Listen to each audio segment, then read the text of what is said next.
Today we're going to talk about the rise of ISIS, or ISIL, whichever name you prefer to use.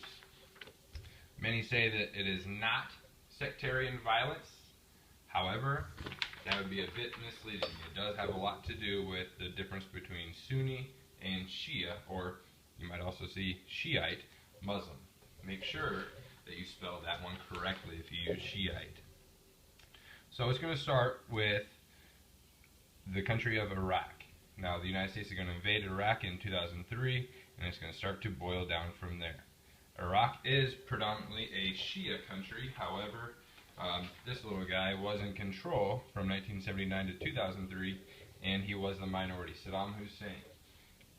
How do you control a country if you are the minority? Well, you control it with an iron fist.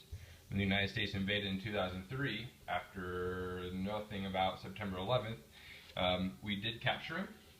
We found him in this little hole and decided to put him on trial.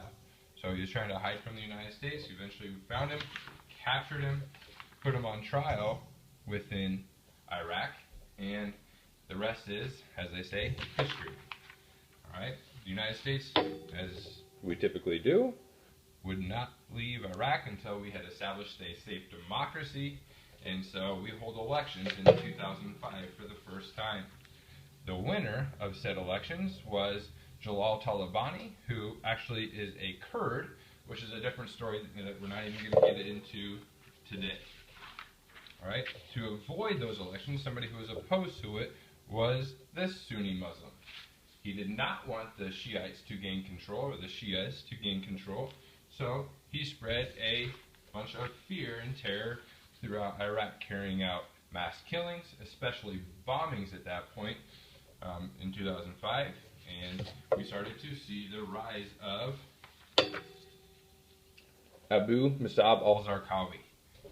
At that point, he was trying to reestablish the old borders that had existed pre-World War I, the area known as the Levant region, making it part of Iraq, Syria, Lebanon, Jordan, which would actually be his home country. We refused to acknowledge him as a threat. If we did refer to him, we referred to him simply as an insurgent, but that was something the Bush administration did not want to acknowledge.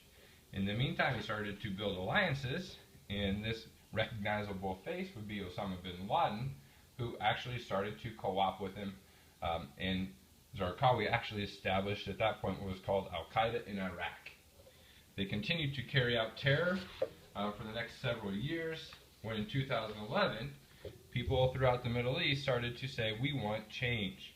We no longer want to be controlled by dictators, and so let's remove that dictator and replace it with democracy, something the United States was very supportive of, something al-Zarqawi was not supportive of, and so he said, well, let's increase our terror. Let's start to kill more people. Let's destroy anything that would not be considered conservative Islam. And so they start to destroy monuments, they destroy artifacts, they destroy all sorts of things that even predated Islam because they were not true Islam. Eventually the United States does kill al-Zarqawi with an airstrike, and in his stead rises al-Baghdadi, Abu Bakr al-Baghdadi. And so Baghdadi has been in his stead. He has been the one responsible for some of the larger killings outside of the Levant region, or the Syrian region, and even even al-Baghdadi has been reported to be dead, but nothing has been confirmed. And that is where we currently are with ISIS, or ISIL.